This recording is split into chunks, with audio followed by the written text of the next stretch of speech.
Kids can be pretty awful, but these tykes take bad girl and bad boy to a whole other level. Check out our top 10 most horrible crimes committed by children.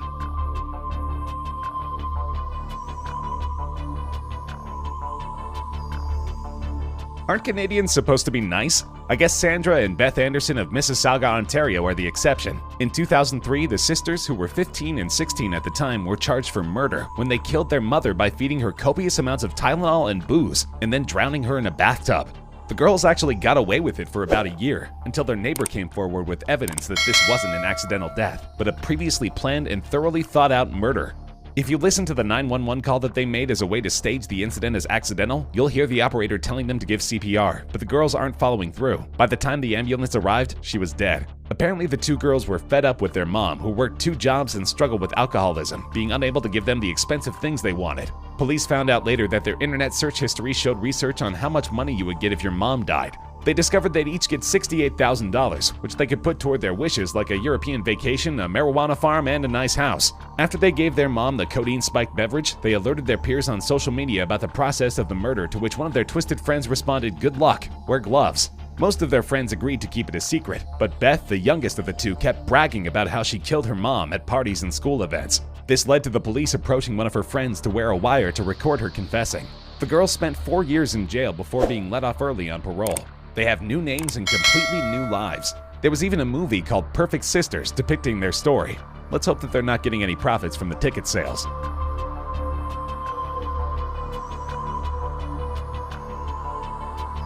An 11-year-old boy from Britain, whose name can't be mentioned due to legal purposes, is serving a custodial sentence for his multiple counts of rape and sexual misconduct. The boy pleaded guilty for raping the same boy 15 times, as well as 3 charges of inappropriate sexual touching. Reports say that on May 29, 2016, the boy accused was playing with a 7-year-old boy in his bedroom when his stepmother heard whispering over the baby monitor. Suspicious as to what could possibly be going on, she investigated, only to find the 11-year-old raping her stepson. The defendant immediately said, "I'm sorry, I don't know why I did it." The victim told the police that he had been raped every single time they played together and was told to keep it a secret. The defendant was put on bail, after which he touched a disabled 11-year-old boy over his trousers. When he was accused a second time, the boy again showed remorse and seemed sorry for what he had done. He said that he too was raped as a child and was still working through that. As of right now, he's the youngest sex offender in Britain. You kind of feel sorry for him, but he really needs to pay for his actions.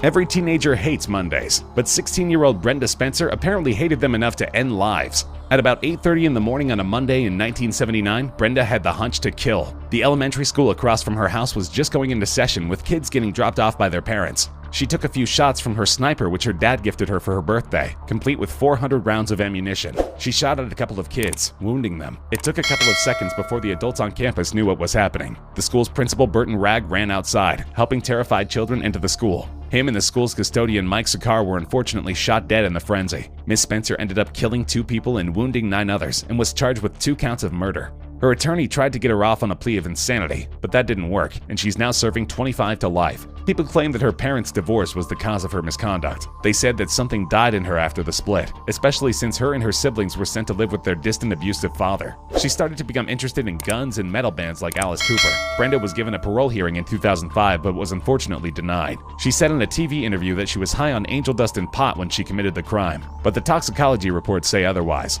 She'll get another hearing in 2019 for potential parole. It's no surprise that she blames herself for the recent school shootings, considering she orchestrated one of the first ones in recent history.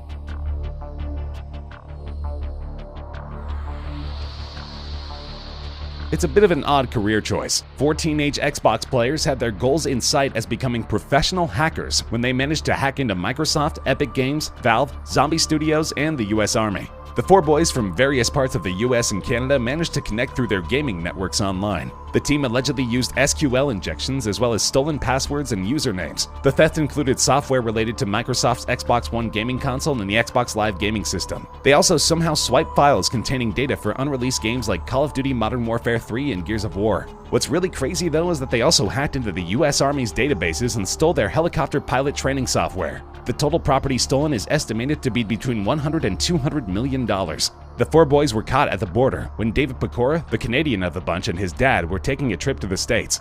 He was taken into custody by the border guards and was told that it'll be a long time before he gets to return to Canada. The 4 boys will face up to 5 years in prison.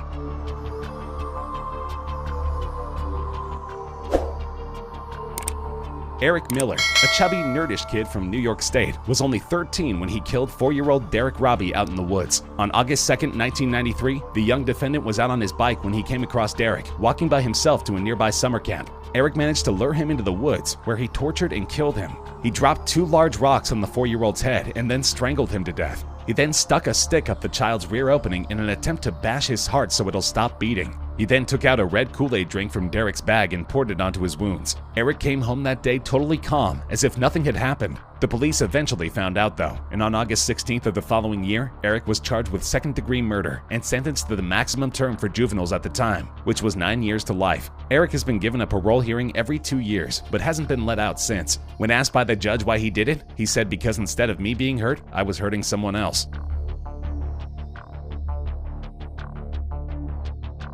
Amarjit Singh of India killed probably more people than the average serial killer, and he's only 8. This is hard to believe, but this killer's second victim was his own sister, and his parents ended up covering it up in order to protect their son's freedoms. His third victim was a 6-month-old baby, whom he took from a neighboring house and then bashed with a brick until the baby stopped breathing. Police eventually connected the boy's recent killing with the killing of his own sister. When he was asked why he did these gruesome things, he simply smiled and asked for a cookie. His parents said that he doesn't understand right from wrong. A psychologist discovered that Amarjit had a chemical imbalance in his brain that caused him to express conduct disorder, which is a mental disorder where the sufferer doesn't understand morals. The data is foggy, but he allegedly spent about 3 years in either a prison or a mental institution. He's now reportedly a free agent, walking around with a new name and identity.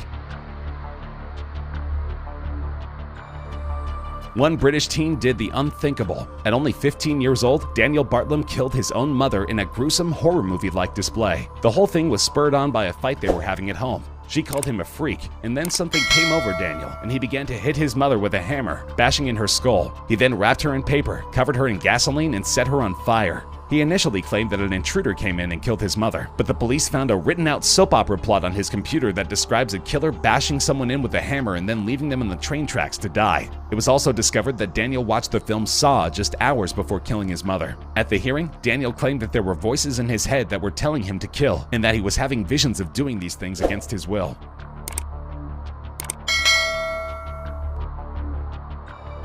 Mary Bell was born in 1957 into a poor Liverpool family. She wasn't exactly raised properly. Her mother was a prostitute who was an alcoholic and rarely ever home. Reports say that her mother would often force Mary into prostitution even though she was just a young girl. She also tried to kill her daughter multiple times. Mary was a rambunctious, troubled little kid. She oftentimes would do things like burn kids in her class with cigarettes or hold them down and fill their mouths with sand. Mary's first official killing was when she strangled 4-year-old Martin Brown in an abandoned house. That same summer, Brian Howe was found in a garbage dump with an M carved on his chest, which seemingly stands for Mary. This wasn't enough to spur on a full-on investigation though, and it wasn't until Mary and her partner in crime Norma left confession notes at a nearby nursery that they were brought in for questioning. When the detective saw Mary's gleeful reaction to Brian being taken out of his family's home in a casket, he knew that she was to be locked up indefinitely. Mary served 12 years in jail and was released at 23. She's now living in England under a fake name.